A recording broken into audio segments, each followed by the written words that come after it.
Hey, Stephanie, you ready for today's episode? Billy, I am. And you think, where are you? We're here in Billy Bond's studio, Billy Bond from the Perma Pastures Farm. And we've had a great tour. We've had a recording for his Pimpcast podcast. And now we're inviting you because there's so many tidbits we wanted to add in.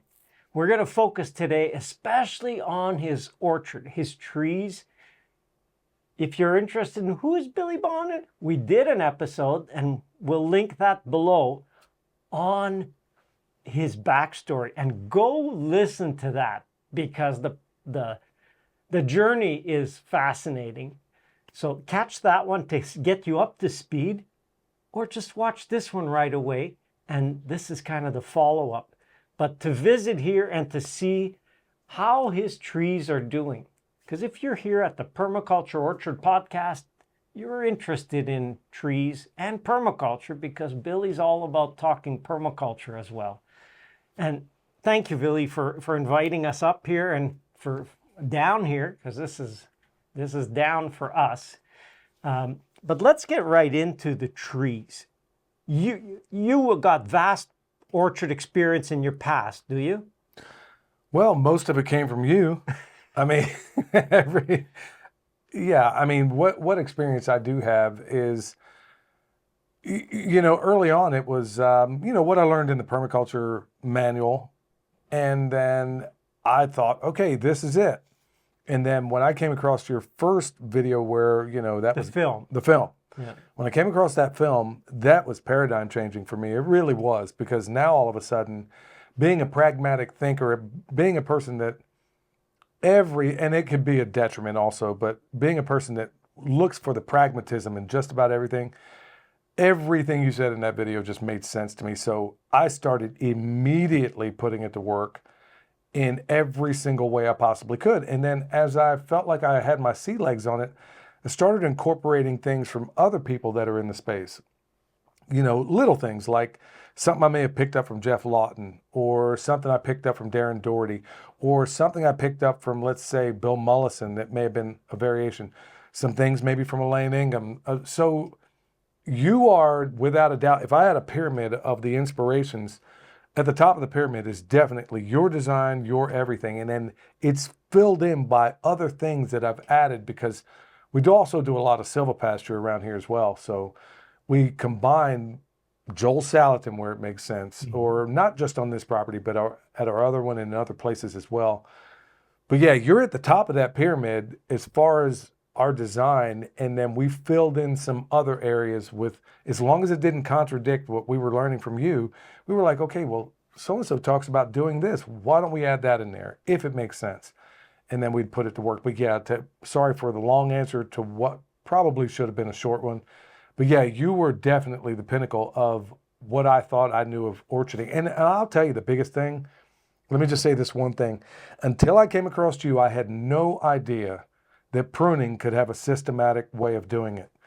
Because every pruning class, every video, every instruction I ever got it was so intuitive, but it was no way to possibly explain that to the next person. And then until I came across you, I was realizing, oh, shoot, there can be a systematic way of doing this. And that was one of the biggest things, big time savers too. Because looking back at it, I would have made so many mistakes until I came across your work. For those of you who heard some names and you're going, who is this? Bill Mollison, yes. Jeff Lawton, basically his successor, yes.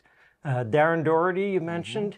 Go check out the names, because everybody is contributing something to the whole of permaculture. We've been focusing on fruit trees and orchard type things, but all the principles and the basics. And look, it's a never, I think you'd agree, you'd never stop learning in this space. There's always, and even on something that you may have known, it's like a color, just add a different change of color to that element. So that's an important point about learning. And please never stop learning. Podcast is a great way. Somebody's driving to work and they're listening to this. It's like, good. You're listening to podcasts while driving. Man, you could get if you drive half an hour each way, that's an hour a day. How much you're getting? A lot of times you're getting a university level education on a topic, and 5 hours, you're going to 1 day of class per week that you're driving. In 50 weeks, that's a semester. Exactly. That's a semester just during your drive time. So please never stop learning. Trees.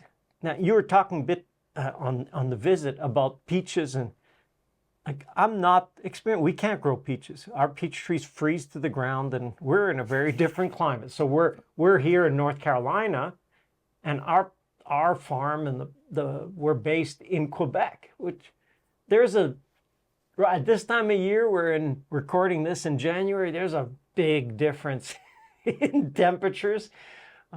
So peaches, give me your take on peaches. What have you, because you've had some trees, we saw trees that you're getting 200 to 400 pounds.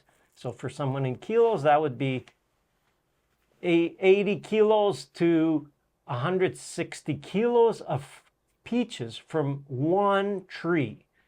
And that's an accomplishment right there. And they're 3-year-old trees. Yeah.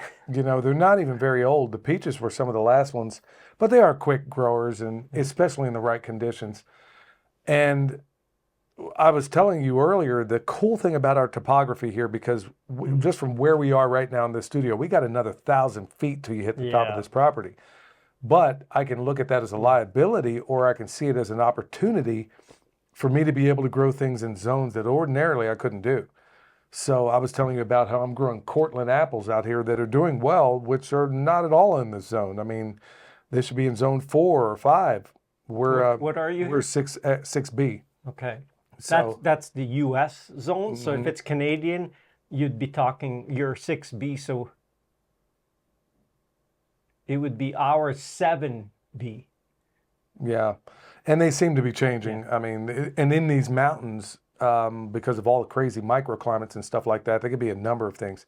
So peaches were a little bit of a tough nut to crack, because I didn't know what would do well, especially in an area where we have such mountainous terrain, and nobody grows peaches in this kind of environment, at least not that I'm aware of. If there's anyone around here that does, I don't know.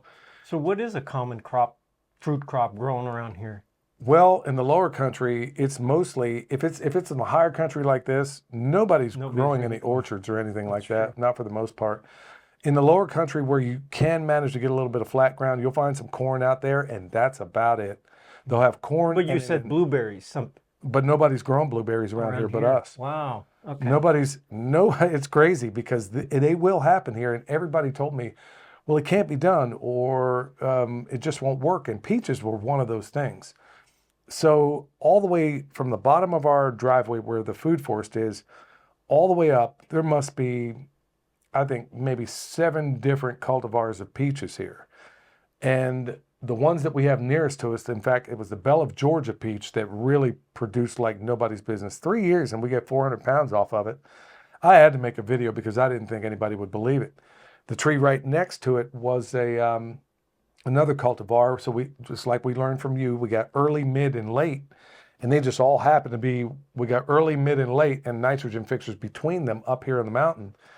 And this episode is proudly brought to you by my very own masterclass. Use code POP250 to save $250 off the masterclass bundle. Masterclass contains 11 different courses that you can buy separately. However, the complete masterclass has you covered from A to Z, and it's really my life's work. Masterclass is the ultimate tool to help you start a successful permaculture orchard replanting. Not sure about how to start, or maybe you've already started, but now you feel you're stuck. Purchasing the masterclass gives you access to the VIP group, where you'll be able to meet other like-minded, very interesting permaculturists and bounced ideas off each other. The VIP group is where I spend most of my time answering questions, and it's never been easier to get in contact with me or ask me a question. Want to learn more? Go to permaculture.study and start each course today for free. Don't forget to use code POP250. It'll save you $250 off the masterclass bundle. And now back to the episode. And that's exactly how they produce. So we were getting peaches from,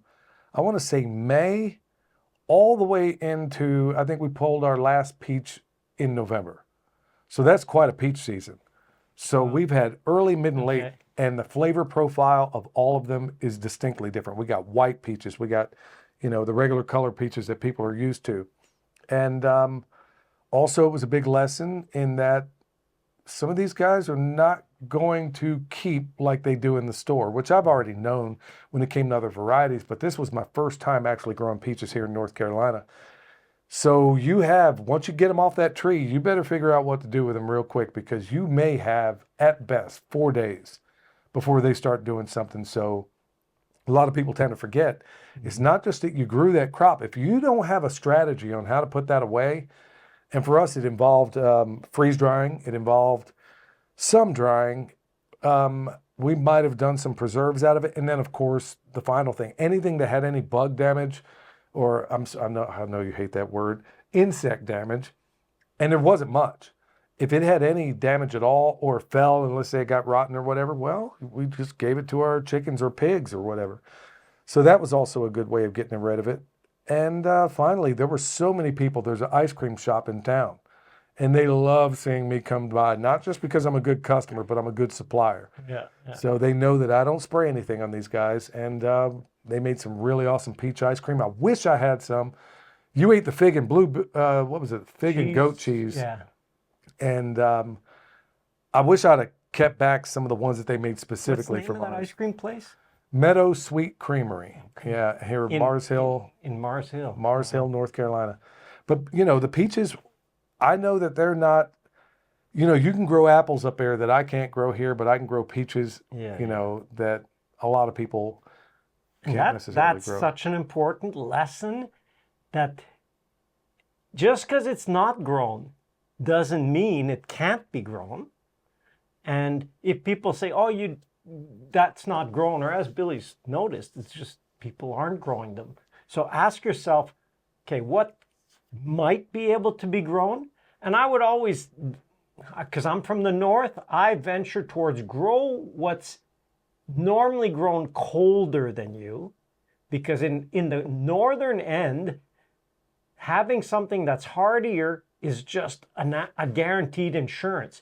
But actually, as you get further south, you want to get a guarantee by grow something that can grow and will grow further south, just because on some fruit, like plums, for example, you do get frost, but you may not get enough cold. And so if some things just don't get enough chill, then you want a low chill fruit. So it's that just try it out. And you've got a really unique situation when you say that 1,000 feet. You could, if somebody doesn't know about Sepp Holzer, Seppholz, or you say, what do you say here? T-Z-E-R. Z? Okay, Z-E-R.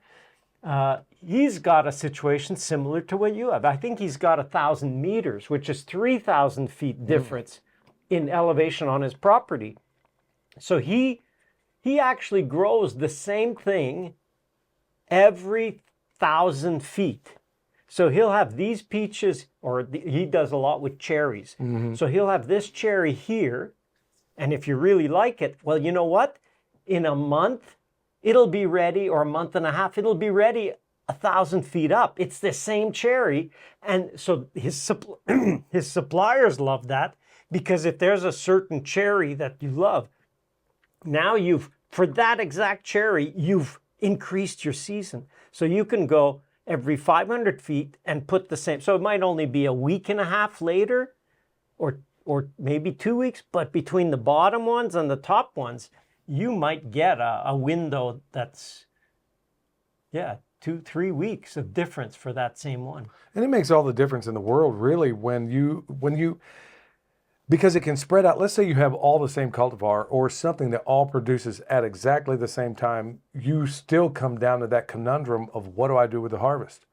So doing it that way, or doing it the way we do, where we're getting the early, mid, and late of peach, early, mid, and late of apples, early, mid, and late of plums, early, mid, and late of everything out there, to where it takes a little bit of load off of you because you got so much to do when we're not just working an orchard. We got berries, we got nuts, we got, I don't know if you saw them, but we got hazelnuts all over this place as well. We got all these different spaces, and plus animals that help us manage things. You better have a really good strategy on how you're going to do this, and being able to spread these things out. I can eat some fresh, I can store some, I can give them away. And it makes life so much easier when it comes down to how you're gonna, and it's a real strategy. When you have 400 peaches already at the same time, there's no way you're gonna eat them in a week. 400 or 400 pounds? 400 pounds. Yeah. 400 pounds in a week. Yeah. And they're already at the same time. You better have a strategy on how you're gonna go about that. Otherwise, you're gonna have a lot of waste, and that's as demoralizing as having insects come out and wipe out. To me, it is anyway. It feels just as demoralizing to put in all that work. Maybe not so much for the trees, but to have all that work just go to pot because I didn't have a good strategy on how I was going to handle the harvest. We got exposed to his freeze dryer. Mm-hmm. And if you're interested, I think you even have a discount. I don't know if they give a discount, but Harvest Right, they because they know what they have. It's one of the best out there. So you have to go to the website or go to my YouTube channel. Use that link there if you need one. But that is one of the biggest ways. Right. And plus, it's a really awesome snack for those times of year. The cool thing for times of years. 'Cause Right. you were saying once you freeze dried it, you can have that peach for how long? 30 years. Yeah. 30 years. But I don't think it's ever going to make it that long because we use it. You'll eat them before. Well, my grandbaby does. So it's because you don't know what you're getting from these stores, even though they claim it's organic. Well, folks, go look under the organic certifications. You're going to realize there's a lot of junk that they are okay with that I'm not okay with. And so instead of them buying snacks that are going to cost a fortune for so-called organic things that may or may not be, I am 100% positive that every apple, every peach, every pear, everything we put in that bag, and strawberries, we got 100 gallons of strawberries just as a byproduct in our food forest. We were using it as a ground cover. 100 gallons of strawberries. I mean, you can't beat that. Well, she was eating them like crazy. So that's why I'm saying it may not last that long because she gets a hold of them and forget about it. One of the things strawberries is a good example. So if I'm faced with, I don't know what to do with strawberries. I mean, even when I was a kid, we would be growing this tabletop per day of strawberries. We had to pick. And I remember it became a chore picking strawberries because I would love to go pick them and I would eat. Like, you know, when you, I can't eat another one. And you burp. And, okay, I got room for 2 more, but that's it. Like and it's hard picking when you're so stuffed. I mean, some people may never have experienced that. While you're picking the peaches, I mean, you're just picking, but this one is just too amazing. And you just get to the point where I can't eat another one. But when you bring them in, you can lay strawberries out on a tray, and it doesn't take that long. You're basically taking that bucket or whatever and just spilling them on a tray and just put them in a freezer. If you say, I don't have a big freezer, well, you can use your kitchen freezer to put at least a couple or 3 trays, because it's trays. It's just freeze. That's precisely how we do it. We freeze them, and then we can either put them in the freeze dryer, but Michelle, she makes a smoothie every day. Oh, wow. So why not, Yeah. And then the cool thing about it is, if people haven't tasted, I remember the first, when I was up there visiting you, I remember thinking, man, I haven't tasted apples like this before. And I think people would say the very same thing when they realize the criteria in which all the fruit on the shelf, what they go through in the store, they don't care about flavor. I do. You do. So when I tasted an apple up there, I'm like, okay, the bar has been set much, much higher. And then when I really started getting into harvest here, like wild strawberries, yeah, we've picked them before growing up and stuff, and they're sweeter, but they're smaller. And out here, I'm thinking, okay, man, and then when you learn how many different things they spray on in the course of a season, when you also learn how much ahead of time they actually pick these things when they're not even close to ripe, so you're not getting the height of freshness. You can smell these peaches long before you walk up on them. And you know what's crazy? I could take you about an hour and a half away from here down in South Carolina and into Georgia, and it'll blow your mind if you go there and ask them, hey, when were these picked? You think you're picking them fresh, but you're not. If you were to go in there and ask everybody when did they pick them, and if you can find an honest person, it'll blow your mind. Because in order to ship those peaches where they need to go, they're not picked fresh. Yeah. And you can only achieve this in circumstances like this, or yours, or places around you that you trust. If somebody hasn't grown, or if you have grown, you're starting to get that experience. It's like you say, do I have room for another? Because that's what you'll be looking at. Do I have room for another one? And as Billy was saying, that's a great strategy. Just go with early, mid-season, late. I only have room for 2. Go with early and late. Because already you could store some of your early till your late ones start, and then you get fresh again. And so that is just take advantage, because, well, you know how picky I was with apples.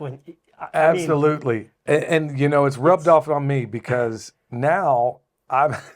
If you're feeling peaches and you're going, this doesn't have a gift. Right. This thing, I let it sit on the counter for a day, but this one is absolutely perfect. Okay, I'm going to eat this. And then your face, it's crazy, because your face is covered in juice, which will not happen. Right. If you buy these peaches in town. So if you want that experience, you're going to have to, and then also here's another big thing that I learned from you. And it's strange that I didn't because there's a whole lot of preparedness that goes on here as well. One of the big things I learned from you, and it's also a preparedness strategy. How many times have people experienced early or late frosts? Yeah. And you couldn't do anything about it. So I can take you to an orchard right now about an hour away that's south of here in low country. And one of my favorite apples is called an Evercrisp. There was one year I walked up there, I was so happy. I was like, oh, cool, I get some Evercrisp. Mine aren't ready yet. I got a few trees here, but they're not ready yet. And they tell me, we don't have any Evercrisp. There was a guy losing his ever-loving mind at this orchard because he had driven I don't know how far just to get this apple. Oh, wow. And he says, you guys couldn't put this on the website? You couldn't tell me that you didn't? These apples are that good, but they lost all of them. Why? Because they didn't learn. What I learned from you is that 2 is 1 and 1 is none in preparedness. If all I have is Evercrisp, all I need is one disaster and everything's gone. Well, what if I have other apples? Because I love apples. It's a nostalgic thing for me ever since I was a kid growing up in Pennsylvania. And what I learned from you is not only if I have an earlier, the mid seems to always make it, but every year so far, except for last year, the early, one of them's going to get hit, the early or the late, but either way I got to harvest. Right. And that is one awesome thing by putting these things out there. What I didn't do, and which, in future endeavors, I will do what you did, where you situate all the things that are ready to be picked at a certain time. That is such genius. And everybody I've told about that, they're like, I probably sold more of your videos than anybody else, because they ask me where I got it from, and I tell them, dude, you're not going to believe this. Why not put everything that's ready in July on a row with all the other things? Because for you to say, I would want that, let's say, peach, but it's down at the bottom of, you have probably 150-foot rise from your driveway. So it's like, do I really want to go down there to get just a bite of peach today?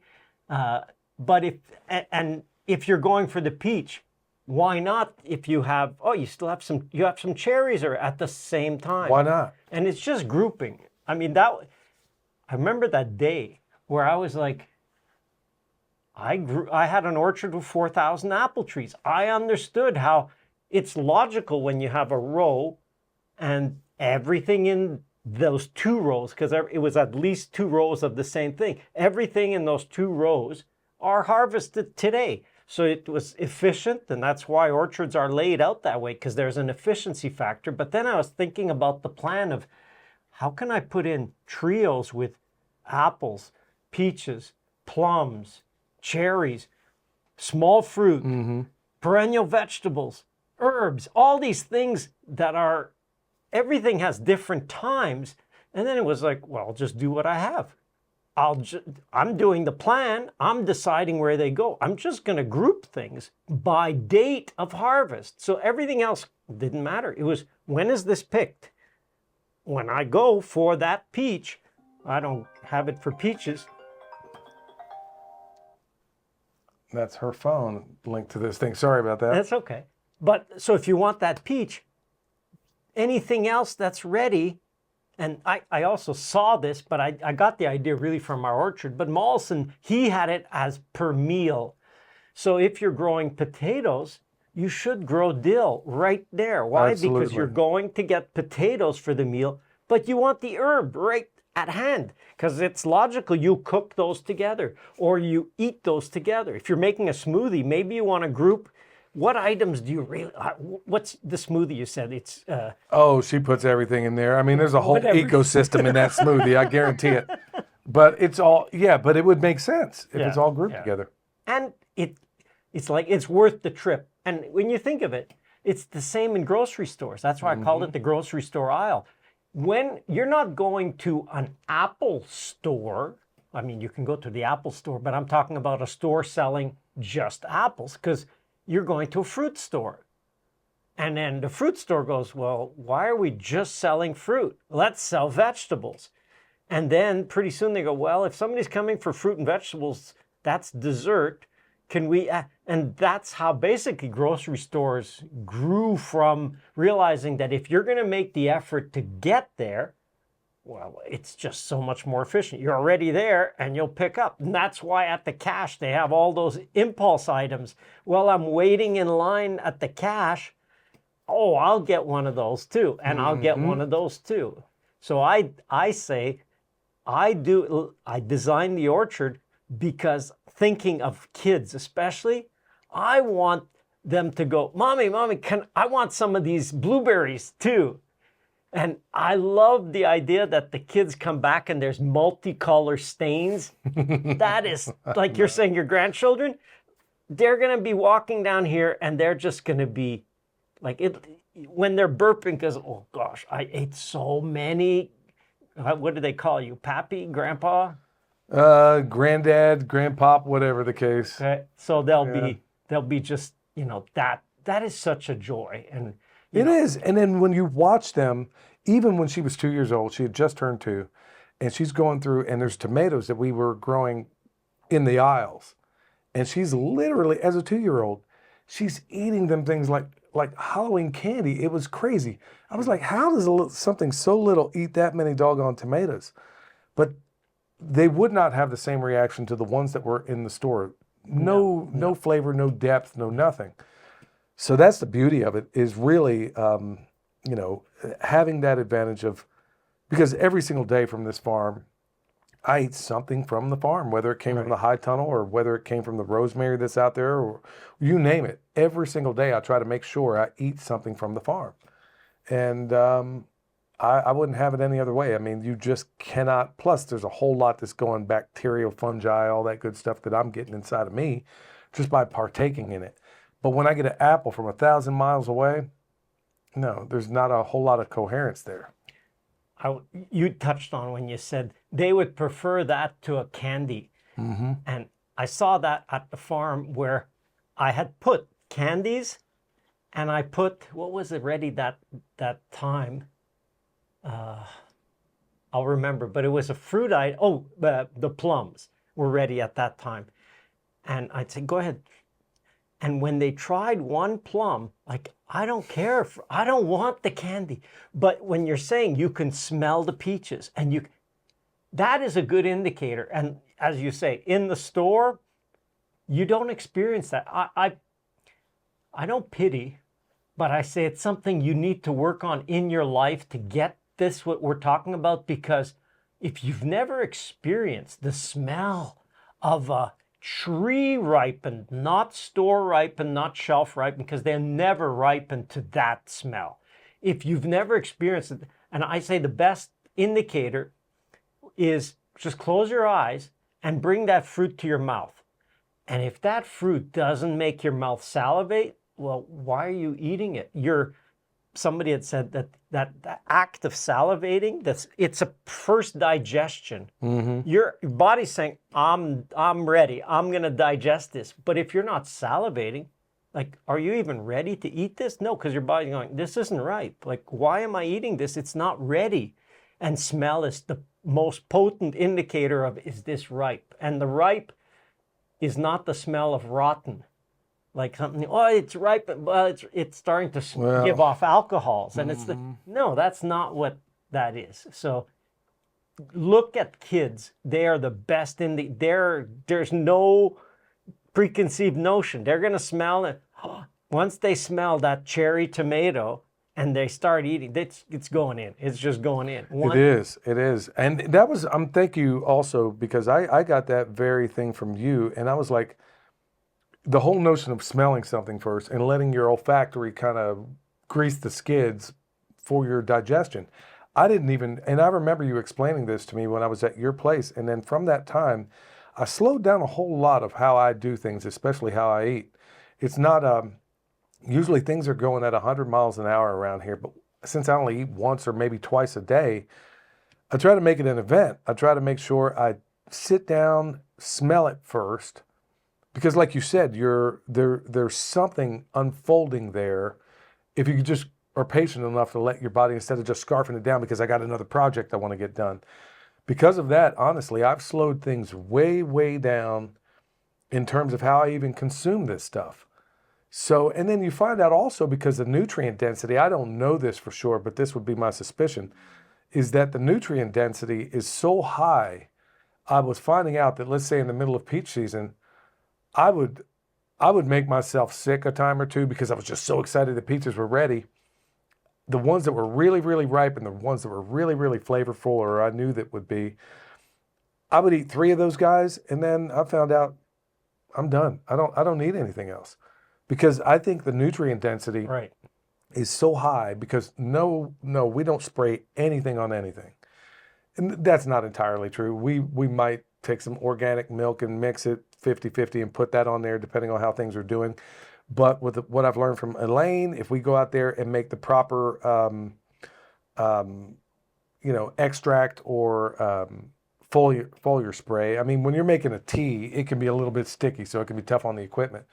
But we find out that if we can cover those places on those trees and on the fruit with the really, really awesome things, we're not killing anything. We're just displacing the ones that would want to occupy those spots. So we go out there, do that. No, I mean, and this is compost that we make that is such high quality that I could drink anyway. I could drink the fulvic and the humic acids out of the compost we make right here. Of course, right after I look at it under the microscope in the room next door. But honestly, I'm eating, I think, the fruit that is so nutrient dense. In the past, that would not be sufficient for me. Eating 3 peaches in the course of a day and be perfectly satiated, perfectly fine. But I can now. Or it could be the apples or the blueberries. Of course, who can never eat enough blueberries? Whatever the case may be, because of what I learned from you, if I just slowed down a little bit, enjoy the experience just a little bit more, I'm finding out that I really don't eat. From what I used to eat in the past to what I eat now, it's amazing how little I require and how much my body, it's not saying, hey, I need all this other stuff. Just give me the basics. Just give me what I need. I think a good example of that is look at what the food pyramid was the first time they put it, which was, I think, the 50s or 60s, the first food pyramid. And look at what it is today. And they were saying, I think it was, the original one was 2 to 3 fruit or vegetables per day. And then the last one was the newest food pyramid, but the last one was 5 to 10 fruit and vegetables. Does that mean we just needed that much more? No, it's because the density of nutrients 2 and 3, it was the same density of nutrients as you'd get the same amount of nutrients as you do now, where you have to have 5 to 10. One, because they didn't ship as far. You could get peaches that were closest. And imagine a peach is gaining in nutrition every day, but you pick it here where it's at only the first stage of, it's not even ripe. So it's at the first stage of really having its nutrients. Because what a fruit does is basically grows in size first. It's a size, and then the sugar is added, and a lot of the enzymes and nutrients are added with the sugar. But most fruit is picked at the stage of 1. Every day it's ripening, and you're going, imagine if every day you're just increasing nutrients by 1. So on day 10, when that fruit is almost ready to just fall off because it's so ripe, now it's at nutrient density 10. But you're sold nutrient density 1 because, yeah, but that one's hard. It's not ripe, but it will ripen on the way. It will get softer on the way, but and it will, some of them will kind of get ripe. But what's added between 1 and 10 is all sunshine. It's the sun that's adding those spectrums of light to it, that are adding those nutrients to it. You can't match that. You can't recreate it. And if you've never experienced a level 10 peach, I haven't. That's why I'm saying that. I'm going to have to come here at the time where your best peaches are. Oh my goodness. You will absolutely lose it, because there was one time over here, Michelle said, you are going to make yourself sick. And I did. I did, because I said, try this peach. And I handed it to her, and she took a bite of it. And of course, being the demure lady she is, she was like, wow, this juice is like falling all down her. And I'm like, have you ever had anything even close? Not even, but it didn't even matter with the peaches, the nectarines, everything else. Plus something else that I learned from you once again. Folks, I'm sitting here with a rock star, if you can't tell. You put me on the trail of volcanic rock dust and using that out there. Now, you were talking about how the sun, working with the natural environment, is obviously going to produce the very best thing possible. One thing I would like to add in there is I've been taking an experiment that you gave me when I was up there. I learned so much. I feel like I owe you money, more money. So what I started doing was taking that volcanic rock dust and then realizing there is a chart out there that can tell you the how paramagnetic it is. Okay. So, and let's say that paramagnetic whatever is on a scale from 1 to 10. Depending on the material, it can be anywhere within that spectrum, in that range. So I went out there, and I know other people that do certain things, and I was able to get the punchiest stuff out there. And so I'm talking about the nutrient density, because most of our soils are all but gone. Yeah. And now I'm putting tons of things out here to help get it there. But I did a little experiment that I can't believe I neglected to tell you about. 2 trees of the same cultivar. Okay. Both peaches. One, I put the rock dust around. Now, I bought some of the stuff off the shelf at one of the local places. It wasn't so wonderful. And you can always test it. If you want to know what's really, really awesome, if it will deflect the needle of a compass, then you know you got something that's super paramagnetic. I don't know why I struggle with that word. But as far as the scientific things, and this is also coming from some of the work of John Kemp and some of them from a number of others, the fruit from 2 identical trees planted at the same time, separated by a little bit of distance, the one that had not only the rock dust on it, but also I incorporated the electroculture, which should work. There should be some synergy between the electroculture that was put around that tree, theoretically, because I don't know. I never did the experiment before. But there should be a difference in, theoretically, where I put the rock dust around this tree along with the electroculture, and I did several different types of electroculture around that one tree, left the other one alone. The fruit on this tree that had that rock dust, same cultivar, was, not only was it riper faster, fruit was bigger, They were pruned in exactly the same way, but there was a flavor on it, which I think corresponds also with the nutrient density that this other one didn't have.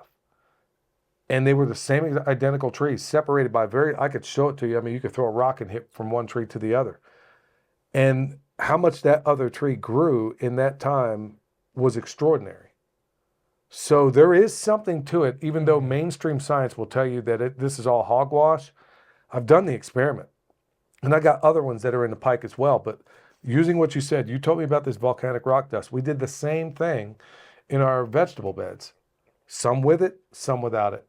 And then we had out of the, in our high tunnel, out of the 14 beds out there, we had 1 control, 3 doing one method, 3 doing another, and then 7 where we combined them.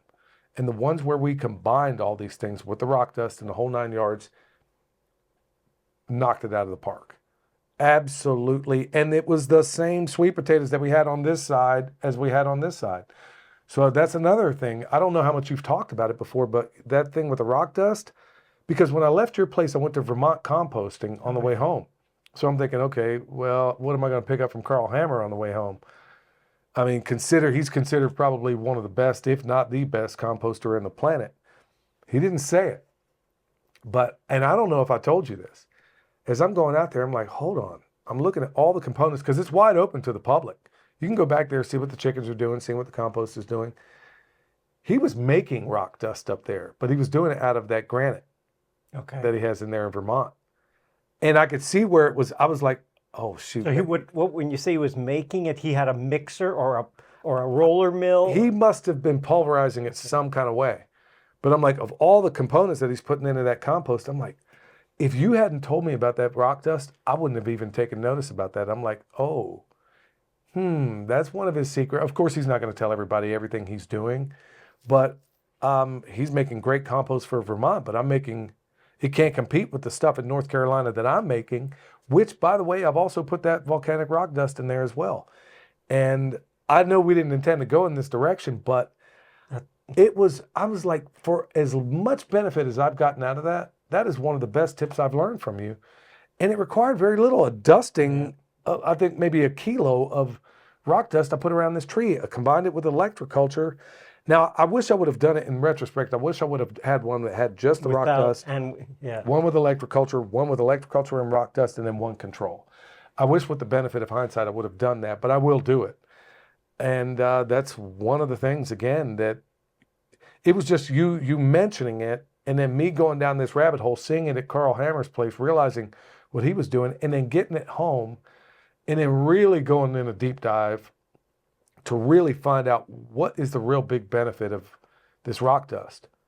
And the higher the paramagneticity, whatever, the higher that is, the better it's going to be. Right. And there's a lot of charlatans out there selling some stuff that, because I bought it.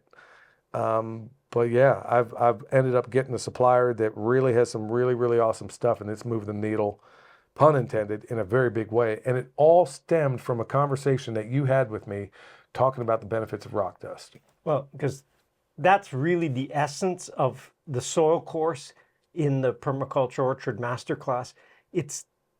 There's 3 points. So Carl Hammer had the 3, but he was focusing on the compost. Mm-hmm. What you want organic matter, and that could be compost. That could be compost and wood chips. So your trees had great compost and wood chips. Mm-hmm. That's the carbon form. The second form is life. So if you add great compost, you should be adding great life to your soil. But the third element, and really there is a big difference in the Eastern North America and Western North America. The Western North America, a lot more young soils in terms of mineral or mineral-rich soils. They don't have necessarily a lot of compost. And I saw that because I've had people answer me and say, you know what, when I was in Vermont, I did a certain thing. Well, in Vermont, the rock dust worked fantastic. Why? Because the soils are weathered. There's less raw mineral because there's a lot of rain.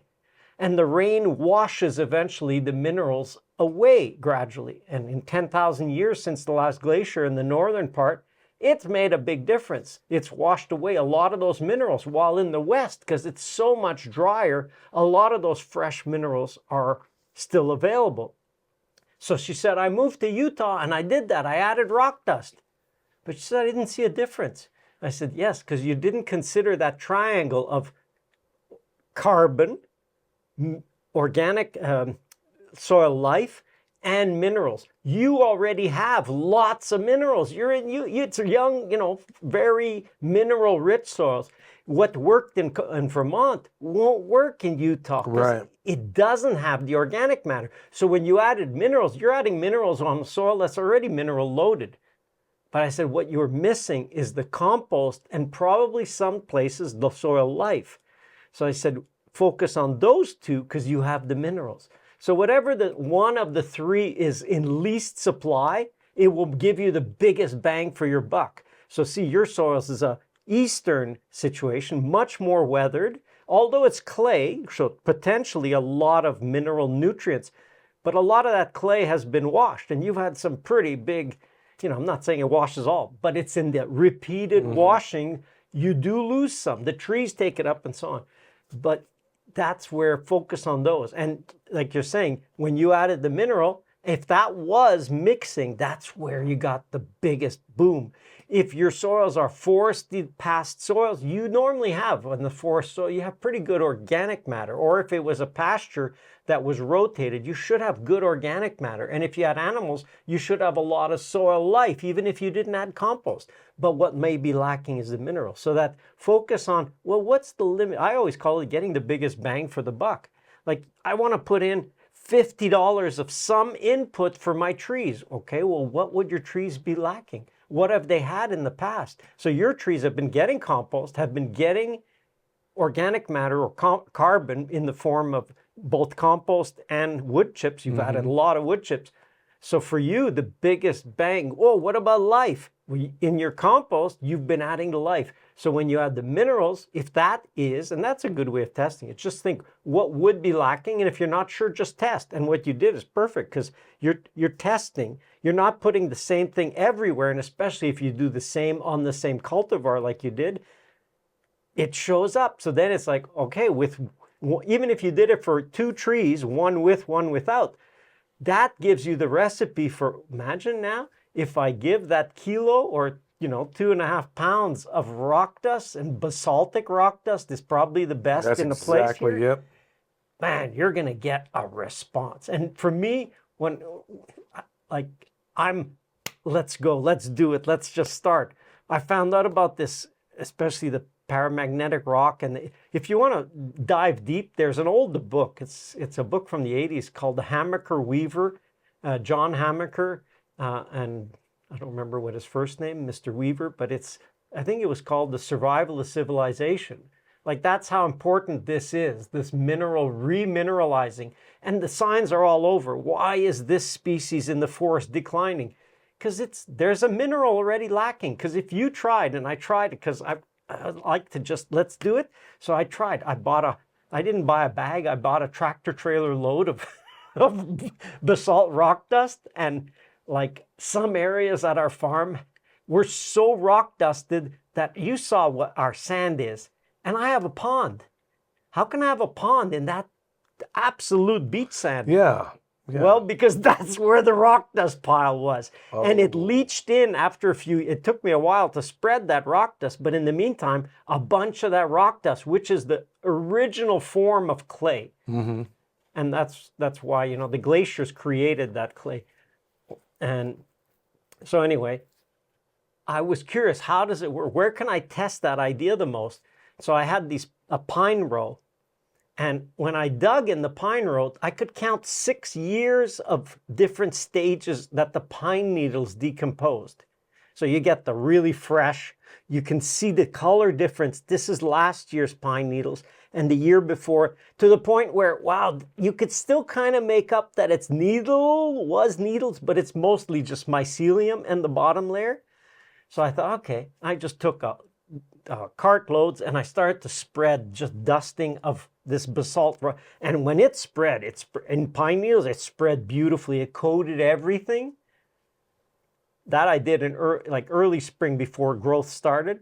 I was wondering one day when I was just walking, and I thought, how come there's all this grass under these pine trees? And I thought, oh yeah, this is where I spread this. Wow. In one season, it completely composted 6 years of pine needles. Unbelievable. And the mushrooms that started then, it was like, wow.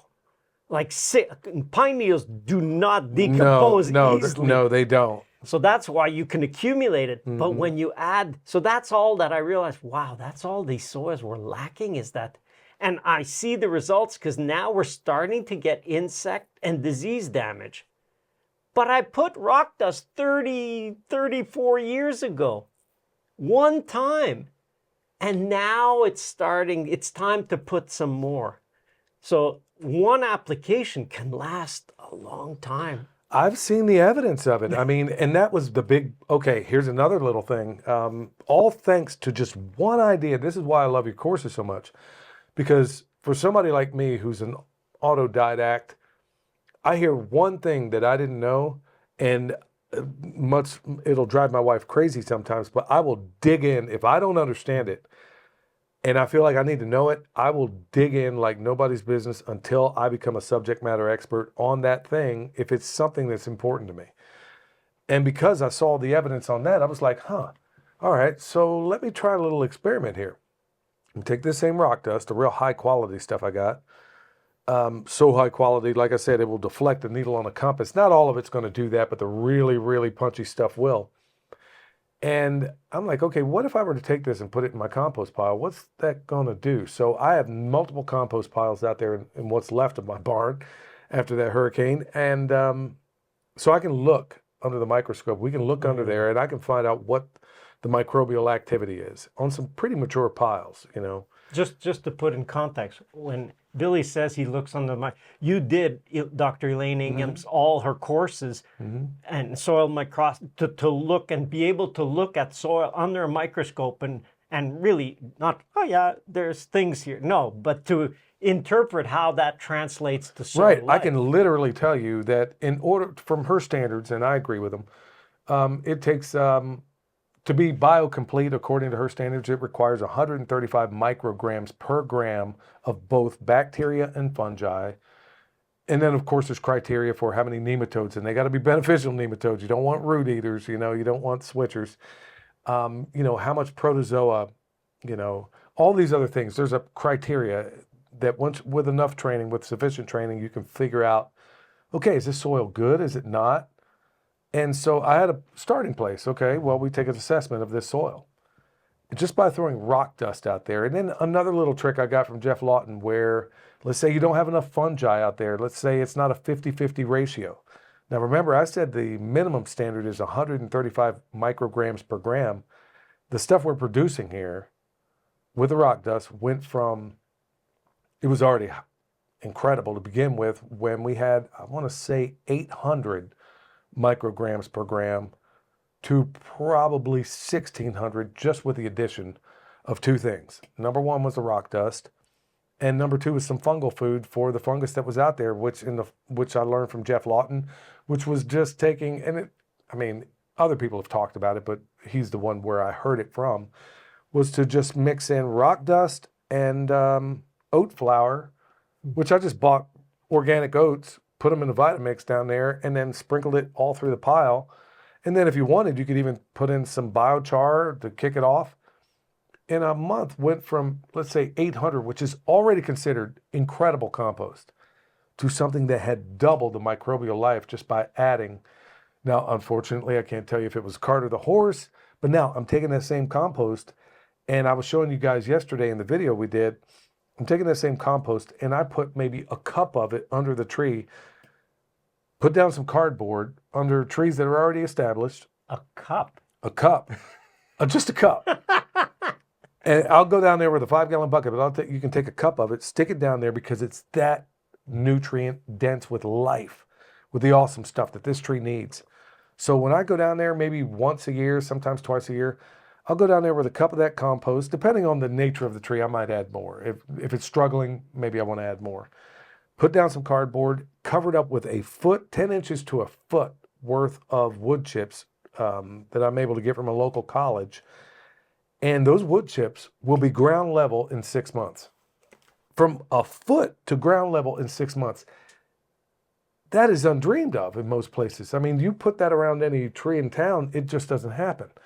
You go down there, you take this hard pan clay that used to be there, and now it's loamy. It's incredible.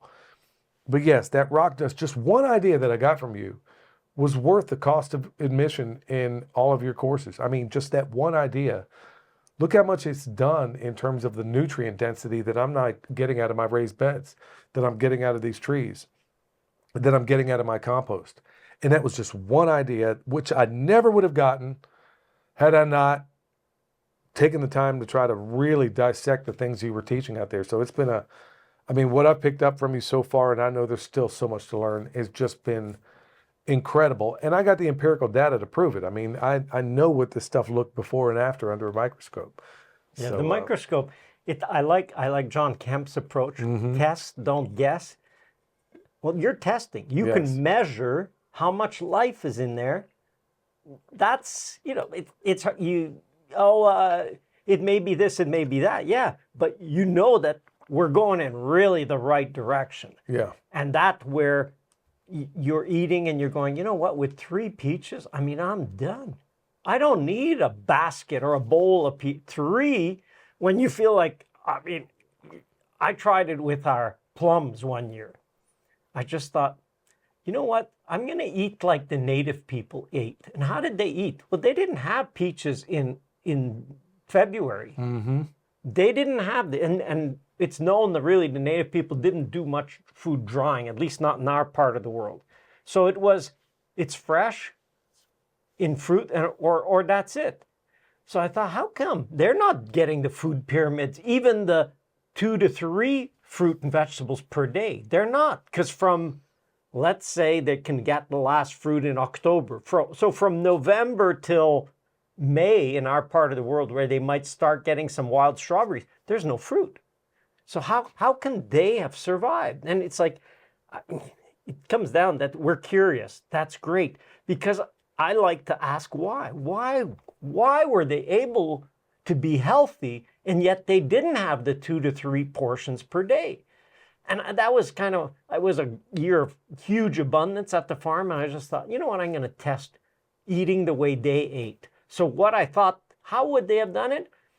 They gorged. Mm-hmm. It's blueberry season, and even if don't forget, they didn't have by cultivar. It was all wild, so there was early, there was mid, and there was late season. On that blueberry, it was the longest season you can get. So they just gorged. Today, blueberries are starting. We're going to pick individual because it's only the tip blueberry that's ripe. You know, in 3 days, when they're doing this every day, probably, because it's like, there's a patch right near our teepee, let's go and just get. So every day they're gorging to the point where, like I said, you burp and I can't eat another one. And you're picking bowls of it too, because you're bringing back for everybody else. And so you're eating all the blueberries you can eat for perhaps 2 or 3 weeks. And then you're not eating blueberries again. So wait a minute, what happened during those 2 or 3 weeks? So for us, it was plums, and we only had at that time 1 plum cultivar, Mount Royal, which you have some. Mm-hmm. And so that Mount Royal plum, it's starting to get ripe. Like, it's normally picked underripe because it's hard. But when it's starting to get soft, it starts to be good. And then it gets fantastic in 2 weeks. So for that 2-week period, I averaged 30 to 35 plums per day. Because that's the amount that would, and I was eating more. You were eating that many plums? Yeah, that many plums. Oh my goodness. Like, I didn't have any problems when I went to eliminate anything. There was just, it was smooth sailing. Yeah, I would imagine. You said the tubes are greased. Everything was greased. So I did that. You do a lot of biohacking stuff. And I thought, I just want to try it on myself before I say to people. So that's what I've always done. I've always tried it. My farm is my lab. I'm trying things. And so I ate all these plums. And after 3 weeks, I remember it's like the plums are at their absolute best. And I was trying to eat the 30 plums or so. And I reached that point where, I can't. I'm done. Not that they're no good. They're at their best. But I reached a point I'd never reached since, actually, because I just don't try that. It was an experiment. And I reached the point where it's like, they don't call to me. And I'm very picky with apples. You smell it, and if I smelled another plum, I wasn't salivating. Like, it smells at its best, but why am I not salivating?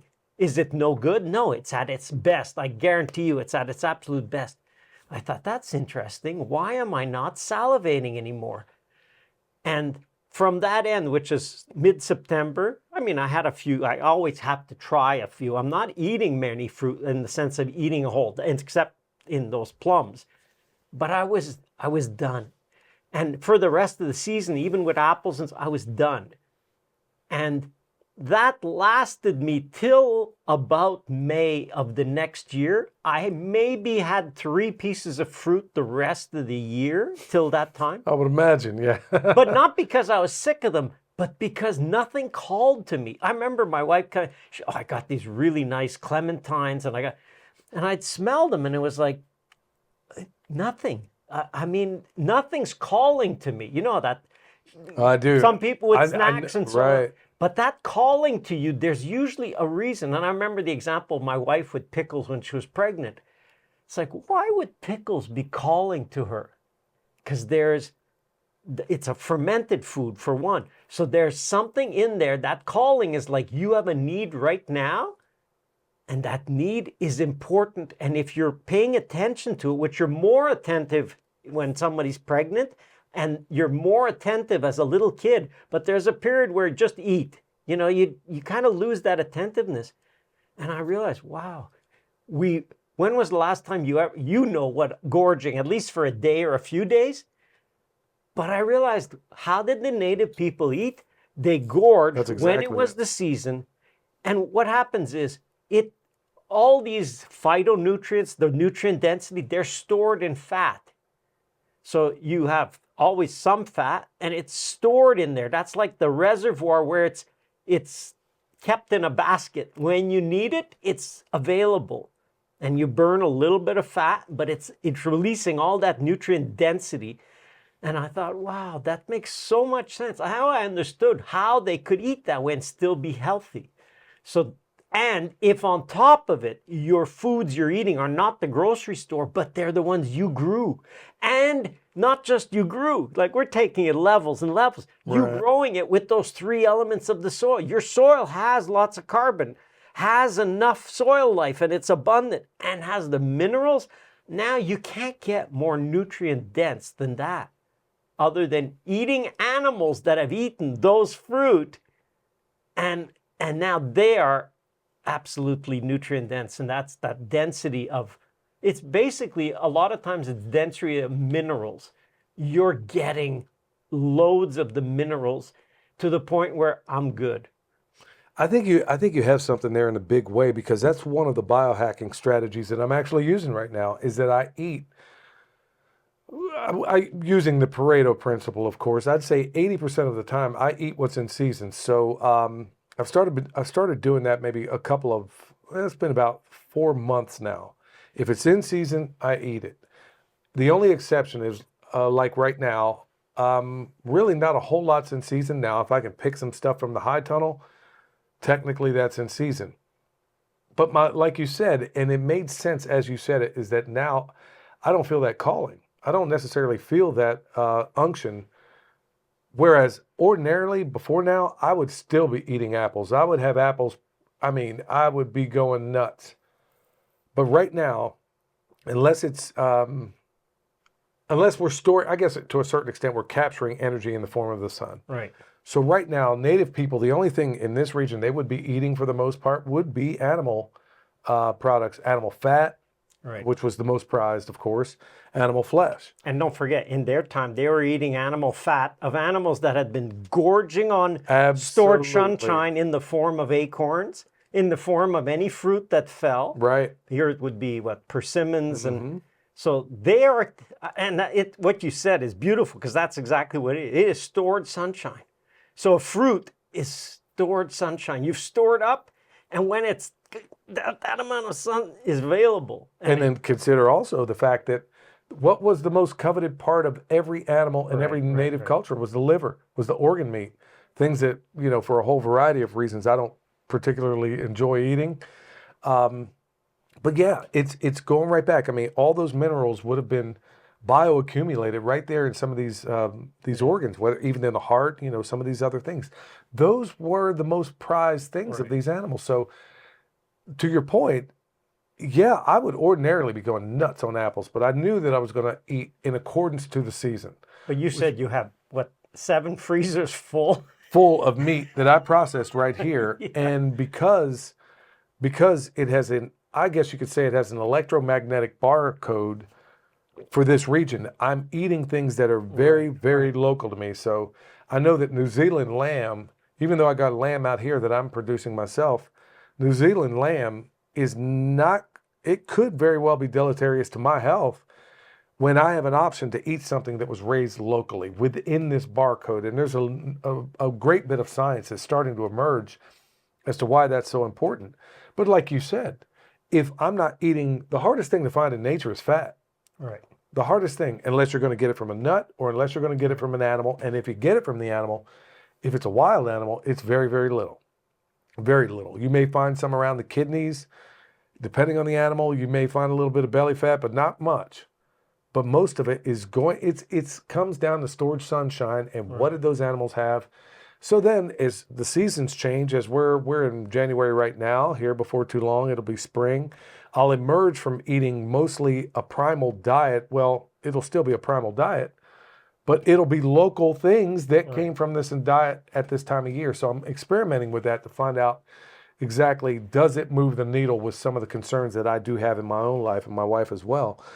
So yeah, all of it comes down to, but going back to that, if I'm going to store that sunshine and we have denuded soils and we have things that are not wonderful, well, I want to try to give it every advantage I possibly can by using things like that rock dust, using paramagnetic tools that are going to help. Because when you get down to brass tacks, I'm really not a farmer of any, I'm a microbe farmer. I'll call myself that. I want to, every time I go take a soil sample out there and I look at it under the microscope, if it doesn't improve, then I know I'm not doing the right thing. Right. So if I can turn around and get the best grass ever that these sheep are going to eat, somehow I'm the beneficiary of that. Or create the best soil that everything is going to have out there. It all comes down to the soil. If I can create that in such a way to make it advantageous for every life form that comes to this farm. I mean, we got wildlife here that doesn't go anywhere else. We have pollinators here that you don't see on other properties around here.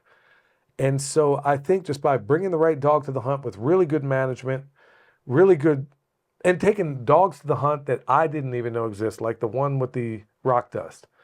And then I start reading everything. There's books down there on the coffee table about rock dust.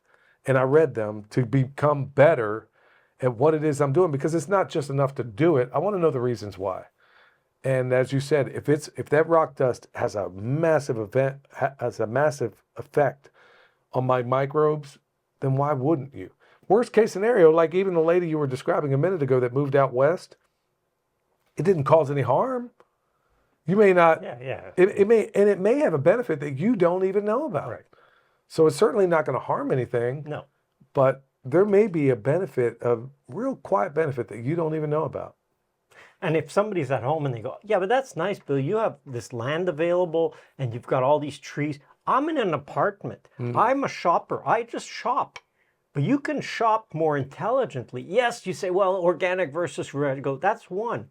But I would say, just on what we were saying about the rock dust and the paramagnetic, I remember learning about this and thinking, I was always amazed. Why would people live on the side of a volcano? Like it's Right. it's an active Right. volcano. You're sitting on a ticking time bomb. It's not if, it's just when. And when it goes, you may not have time to go down the hill. Like you're living on the and I couldn't wrap my head around it until I read that book. And then it made so much sense. All the sense in the world. That's why, you know, when you, we were talking to your son yesterday about his trip to Italy. Part of the reason, Right. like in, let's say, Naples, that they say the pizza is so fantastic there is because you're right next to Mount Vesuvius. Exactly. You know, you have all the benefits. And then when you can take a piece of that, and it doesn't even have to be necessarily there. You know, you could be in Guatemala. There's like volcanoes all over the place. You could be, where do they make this awesome coffee? You know, where do they make all these other things? Yeah, it has a massive effect. But to the larger point for me, it was like, had I not studied your work and had a visit with you, I would have never known that these things were possible. So, man, I can't thank you enough for all the things. I mean, you have made life around here so much easier in terms of how we govern. It's not just you, it's you and a number of others, but honestly, when it comes to anything that's green, you are the cat's meow when it comes to all these perennial systems that we put them in, we manage them slightly, and we get a massive harvest out of it, and it's a beneficiary to not only us, but to the animals and to the people around here. And because of all your hard work over the years, I just feel so lucky. I'm still pinching myself. When you guys showed up, I was like, man, I can't even believe this. I thought you were going somewhere else. I didn't know you were coming here. I thought it was just going to be a stop in. Hey, we need a place to sleep for the night. I'm like, cool. I had no idea that you were coming here. And I'm thinking, man, the only thing I could think about was, man, I wish I'd have pruned those trees before he got here, but I'll get around to it. Well, you know, thank you for saying those things. It's been great. We've had some like off camera. Everything. Oh my goodness! Amazing Too bad you folks couldn't be in on it. Wow, but no, it's been absolutely great. How can people find out? Because you've got like I said, go listen to that first podcast next, and check out. Billy is a great example. Like if I am anything, it's just that I've got a few more years head start on what he knows. But we've both got a characteristic that you can have. And if you're listening to it, I would bet that you have the most important ingredient, which is curiosity. You're curious and you don't mind asking why. And so learn from what he's done. He's far more advanced than I am about composting. Like he's done it, he's tested it, he's measured it. So go find out. And that's just one part. You want to see about what your orchard or your fruit trees can look like after just 5 years at most. Mm-hmm. And look at his videos. So how can they find your stuff? On YouTube, for example? Yeah, you can find us on YouTube at Perma Pastures Farm, 3 separate words, Perma Pastures Farm. We have a podcast here, the Permaculture Pimpcast, and remember, Pimp stands for Permaculture is my passion. And then we have a Patreon. We also have a event coming up. It's going to be in October. It's going to be the Sovereign Health Summit, and there we are bringing all of the natural healers we can find, the best in the world. Barbara O'Neill being there every day, speaking 3 times a day, and we put out a rock star team around her. So it's not just doing this work, it's also how do we increase our longevity while doing it and not having to spend the fortune, because you're Canadian, and one of the benefits you guys have, you have a system to where if you have the catastrophic news and things go sideways, well, you know, you got a system there that's kind of put in for that. We don't have that in the United States of amnesia. We have a system that if you get one bad diagnosis, you might very well be living in the streets. So that's exactly why we have that Sovereign Health Summit coming up, to maybe avoid all these things from the very beginning. And then if you find yourself in a bad kind of way, are there ways in which you can heal yourself without having to employ a bunch of doctors out there who are going to take your last dime if that's what it takes. So, man, I can't thank you for the opportunity to be able to sit down with you again and to have you and your son here. I had no idea that man, you're raising a freaking genius over here in his own right. And then also realizing, man, he's taught me so much in as far as, I mean, honestly, between the two of you guys, if they would give you guys like the presidency in Canada, I got a feeling things would work out. They'd probably be the envy of the entire world, honestly, between you guys. We apply what permaculture is about, which I like to say is just applied common sense. Well, I mean, you guys are masterful thinkers and think so far outside the box, and it's been a blessing for Michelle and I. We were like, I was having a hard time going to bed last night. I'm like, man, I can't believe how much I just having a conversation, how much I learned. And then today is another day where I'm like, good night. Look at all these wonderful ideas I have to run with.